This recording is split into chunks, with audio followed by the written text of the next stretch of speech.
This can lead us to only two conclusions. Both Apollo 12 and Surveyor 3 were faked, or the Surveyor 3 landing was real, but on the Apollo 12 set, the stagehands incorrectly positioned the Surveyor 3 prop. Perhaps it was the same guy who left the C on the rock showing. The best part of this, down here, big C. There's a big C, a letter C, on that rock. Now, that rock is on the moon. So, what do we got? We got the man in the moon involved, huh? I mean, there it is. Somebody drew that C on that rock. Did he do it? He couldn't get his hand down there. This is done in Hollywood. The set designer goes out with little placards and goes boom, boom, boom, boom, boom, Q marks. And the people that do this thing, I forget what they're called right now, they go out there carrying this prop rock. It's made of paper mache. And they see C on the rock, C on the card, they say, oh, this is the C rock. Only here, they're professionals, and they're smart enough to turn the rock upside down. So the audience doesn't see a C on the rock. These clowns, I did it, boss. Yeah, I did it.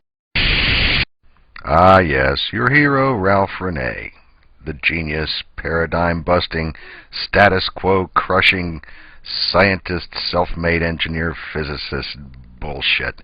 Here we have a few pictures of rocks from the moon, and there are hundreds more. Have you ever wondered what letter did this rock labeling prop man get up to?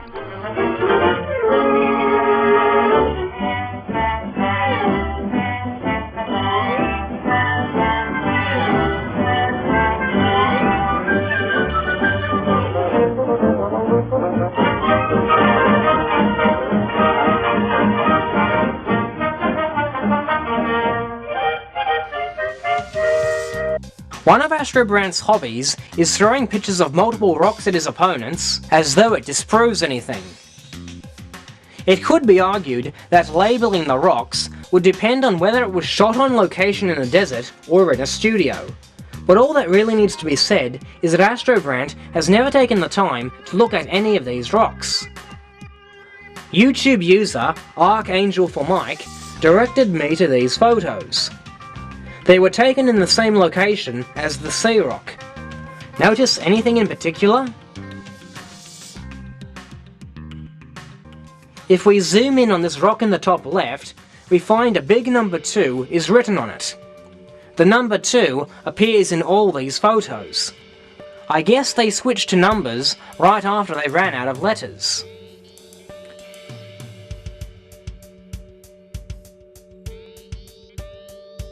This is just a hair that got caught in the negative when they were making prints of this picture. In the original negative, you can see that that rock is not labeled C. The hair wasn't in there.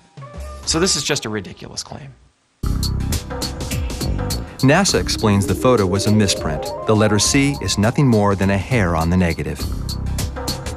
It seems Astrobrandt 2 is a follower of the hair on the negative theory. The original shows no C, so it was probably a small piece of lint that got on the negative during some later copying process. First of all, the original does show a C. Such a copy was featured in the 1981 Illustrated Encyclopedia of Space Technology, and we tracked that image back to the original source. Second, placing a C-shaped hair on the negative would produce a white C on the positive. For example, suppose we take this garden picture. Here's what its negative would look like if it were originally captured on film. Next, we place a large C-shaped object on the negative.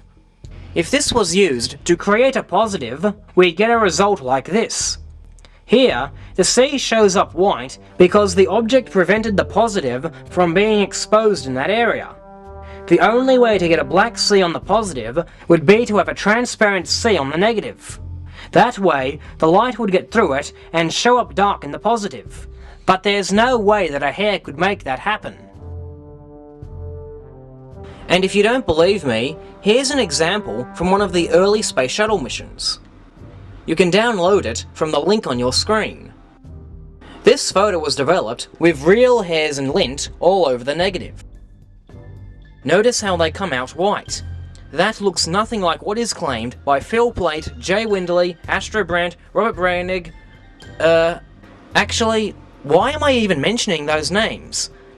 None of these individuals are credited with this hair on the negative nonsense. Even NASA didn't come up with it. They all plagiarized this excuse from probably the most laughable source. The founding father of the hair on the negative theory is Steve Troy of LunarAnomalies.com. His partner in crime is Richard Hoagland. Here are some of Troy's so-called brilliant photographic discoveries. The enormous halos seen reflected in the astronauts' visors are not studio lights or the sun, but ancient structures sticking up above the lunar horizon. The photos from Lunar Orbiter show ancient pyramids similar to those found in Egypt. This enormous crater, photographed by Apollo 17, is actually some giant glass dome. There are ancient cities in the region of lunar crater Kepler.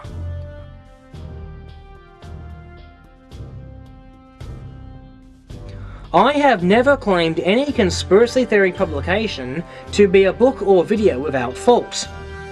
But since Astro Brandt seems to insist that I should believe everything René and Casing said, I'm sure we'd love to hear whether or not Astro Brandt buys into these theories by Steve Troy. After all, he's credited with the hair on the negative claim that he clings to.